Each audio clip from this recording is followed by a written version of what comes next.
하나님의 부르심에는 후회하심이 없네. 내가 이 자리에 선 것도 주의 부르심이라. 하나님의 부르심에는 결코 실수가 없네. 나를 부르신 하나님의 진실하심을 믿네. 작은 나를 부르신 뜻은 나는 알 수 없지만 오직 감사와 순종으로 주의 길을 가리라.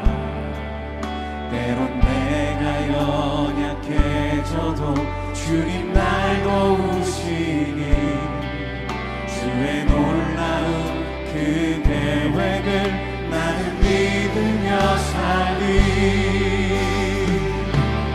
날 부르신 뜻 내 생각보다 크고 날 향한 계획 나의 지혜로 증량 못하라. 가장 좋은 길로 가장 완전한 길로 오늘도 날 이끄십니다.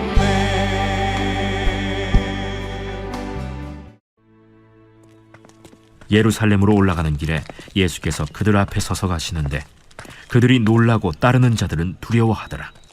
이에 다시 12 제자를 데리시고 자기가 당할 일을 말씀하여 이르시되, 보라, 우리가 예루살렘에 올라가노니 인자가 대제사장들과 서기관들에게 넘겨지매 그들이 죽이기로 결의하고 이방인들에게 넘겨주겠고 그들은 능욕하며 침뱉으며 채찍질하고 죽일 것이나 그는 3일 만에 살아나리라.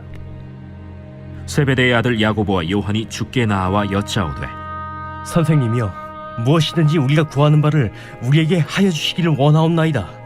너희에게 무엇을 하여 주기를 원하느냐? 주의 영광 중에서 우리를 하나는 주의 우편에 하나는 좌편에 앉게 하여 주옵소서. 너희는 너희가 구하는 것을 알지 못하는도다. 내가 마시는 잔을 너희가 마실 수 있으며 내가 받는 세례를 너희가 받을 수 있느냐? 할 수 있나이다. 너희는 내가 마시는 잔을 마시며 내가 받는 세례를 받으려니와 내 좌우편에 앉는 것은 내가 줄 것이 아니라 누구를 위하여 준비되었든지 그들이 얻을 것이니라. 10 제자가 듣고 야고보와 요한에 대하여 화를 내거늘 예수께서 불러다가 이르시되, 이방인의 집권자들이 그들을 임의로 주관하고 그 고관들이 그들에게 권세를 부리는 줄을 너희가 알거니와 너희 중에는 그렇지 않을지니 너희 중에 누구든지 크고자 하는 자는 너희를 섬기는 자가 되고 너희 중에 누구든지 으뜸이 되고자 하는 자는 모든 사람의 종이 되어야 하리라. 인자가 온 것은 섬김을 받으려 함이 아니라 도리어 섬기려 하고 자기 목숨을 많은 사람의 대속물로 주려 함이니라. 오늘도 하나님의 말씀으로 하루를 시작하시는 모든 성도님들을 진심으로 환영합니다. 오늘 저는 WWJD라는 제목으로 말씀을 전하도록 하겠습니다. 여러분, 혹시 WWJD라는 글씨가 적힌 제품을 보거나 이 말을 들어보신 적이 있으신가요? 이것은 What would Jesus do? 라는 문장의 앞글자를 따서 WWJD라고 합니다. 이 말의 뜻은 만약 예수님이라면 어떻게 하셨을까라는 뜻이죠. 예수님의 제자로 살아가는 우리들에게 예수님은 너무나도 좋은 선생님이십니다. 왜냐하면 예수님은 가르치신 그대로 삶을 사셨기 때문입니다.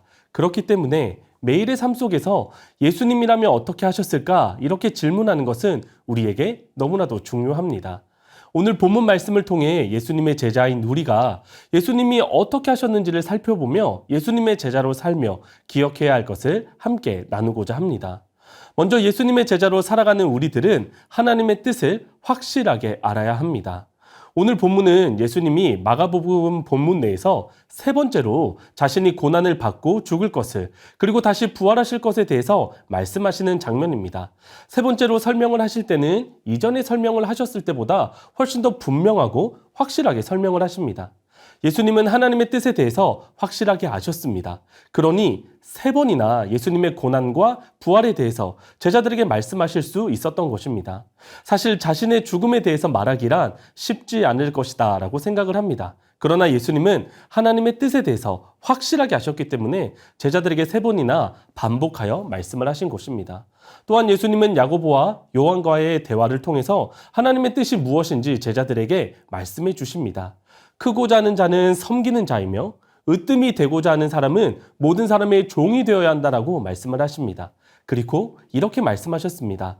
인자가 온 것은 섬김을 받으려 함이 아니라 도리어 섬기려 하고 자기 목숨을 많은 사람의 대속물로 주려 함이니라.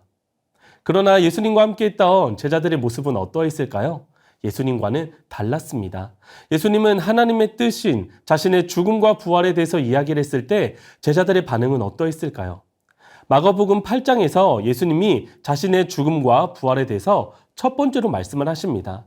이 예수님의 말씀을 들은 베드로는 예수님을 붙들고 항변했습니다. 베드로의 입장에서는 자신이 모든 것을 버려두고 따르는 예수님이 그렇게 되면 안 된다라고 생각했던 것 같습니다. 그러자 예수님은 베드로에게 사탄아 내 뒤로 물러가라 라고까지 말씀을 하십니다. 마가복음 9장에는 예수님이 두 번째로 자신의 죽음과 부활에 대해서 말씀을 하십니다. 그러자 제자들의 반응은 어떠했을까요? 마가복음 9장 32절 말씀입니다.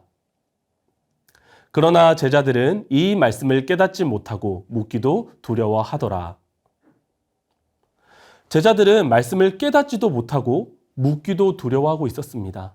제자들은 하나님의 뜻을, 예수님의 뜻을 깨닫지도 못하고 묻기도 두려워하는 상태였던 것이죠. 그리고 오늘 본문이 예수님의 죽음과 부활에 대해서 3번째 말씀하시는 부분입니다. 제자들은 예수님의 말씀에 어떤 반응을 합니까? 세베대의 아들 야고보와 요한은 예수님의 우편에 또 예수님의 좌편에 앉게 해달라고 이야기를 합니다. 하나님의 뜻은 전혀 모른 채 자신이 원하고 바라는 것을 예수님께 요구하는 것입니다. 야고보와 요한만 그런 것이 아닙니다. 이 두 사람을 제외한 10 제자들 모두 같은 마음이었던 것 같습니다. 야고보와 요한이 예수님께 한 말에 대해서 10명의 제자들이 화를 냈습니다. 그 이유는 그들도 야고보와 요한처럼 예수님께 높은 자리와 지위를 요구하고 싶었기 때문입니다. 이러한 상황에 예수님은 제자들에게 이렇게 말씀하십니다. 마가복음 10장 40절 말씀입니다. 내 좌우편에 앉는 것은 내가 줄 것이 아니라 누구를 위하여 준비되었든지 그들이 얻을 것이니라. 예수님의 좌우편에 앉는 것은 예수님이 결정하시는 것이 아니라 그것을 허락하시는 분, 하나님이 계획하신 그 사람이 그 자리를 차지하게 된다는 것을 말씀하셨습니다. 제자들의 질문에 하나님의 뜻을 알려주신 것입니다. 이렇게 예수님은 항상 하나님의 뜻을 확실하게 알고 계셨습니다. 예수님의 제자로 이 세상을 살아가시는 여러분들은 어떠신가요? 여러분 예수님처럼 잘 살아가고 계신가요? 아니면 제자들처럼 살아가고 계신가요? 예수님의 제자로 이 세상을 살아가시는 여러분, 이 세상의 가치, 기준이 아니라 하나님의 뜻을 정확하고 확실하게 아는 여러분이 되시기를 간절히 소망합니다. 그렇다면 우리를 향한 하나님의 뜻은 무엇을 통해서 알 수 있습니까? 바로 하나님의 말씀에 기록이 되어 있습니다. 우리는 하나님의 말씀을 읽지 않으면, 묵상하지 않으면 하나님의 뜻을 결코 알 수 없습니다. 연초에 계획한 공동체 성경 읽기, 그리고 매일 큐티하는 것을 잘 실천하고 계신가요? 잘하고 계신다면 끝까지 계속 잘 진행하시기를 바랍니다.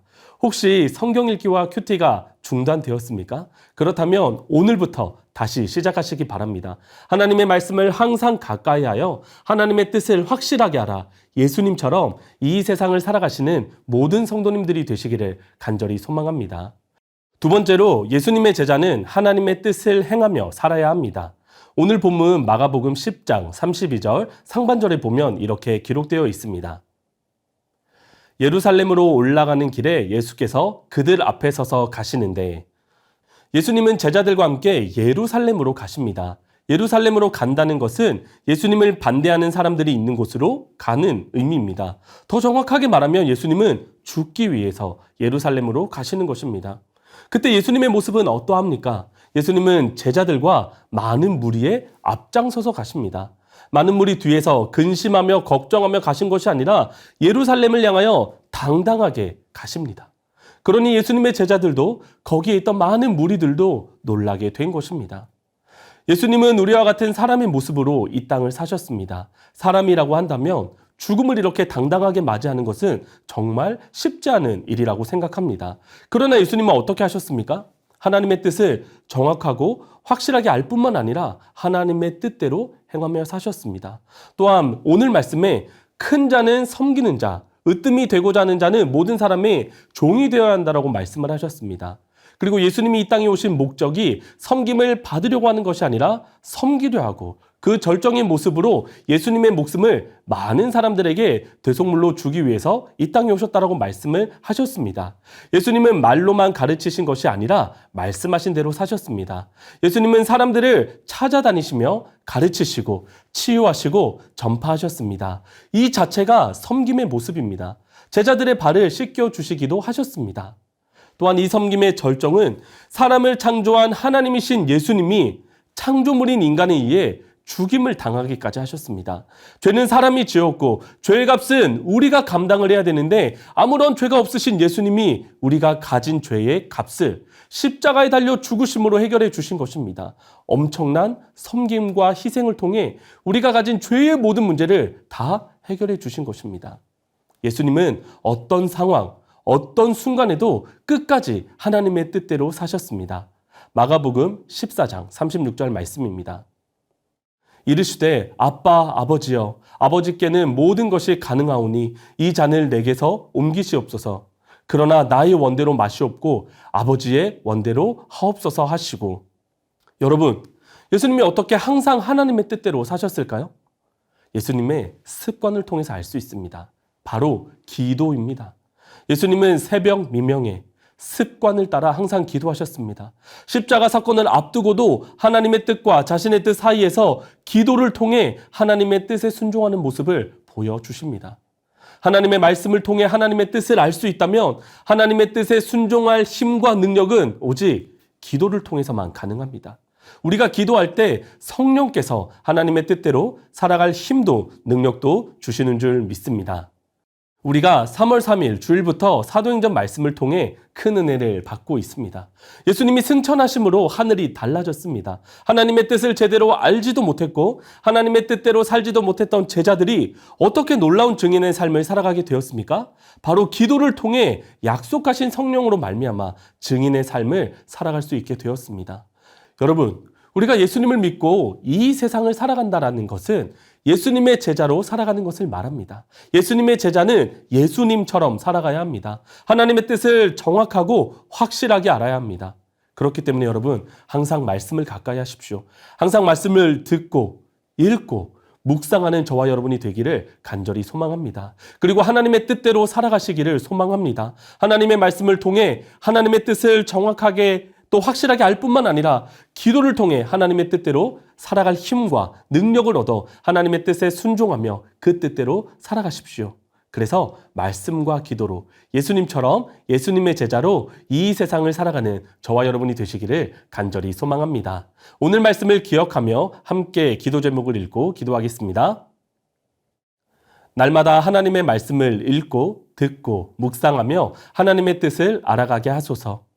하나님의 말씀으로 나를 점검하여 내 안에 하나님의 뜻과 반대되는 것들을 발견하게 하소서. 날마다 기도를 통해 성령의 힘으로 하나님의 뜻에 순종하며 살아가게 하소서.